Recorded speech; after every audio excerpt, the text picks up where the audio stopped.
and our common ancestry. Evolution is the word we use to describe how all the species on Earth changed over time to become what they are today. With each new generation of a species, certain features would adapt based on their environmental needs.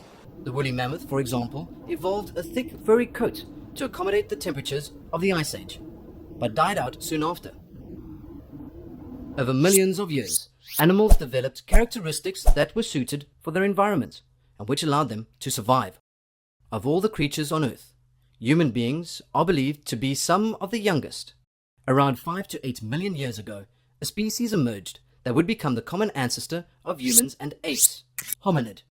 At some stage over many years, the species splits into two distinctly different species, one evolving into apes and chimpanzees, and the other into mankind.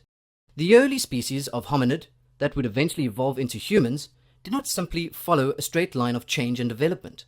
It is believed that various ancestors of the original hominid died out over time, either because of extreme natural conditions or their inability to adapt to a changing environment.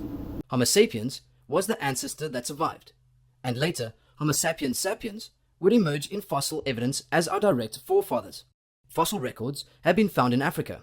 This has led paleontologists to conclude that most hominid species began here in Africa, and there are parts of South and Central Africa that have been called the cradle of humankind.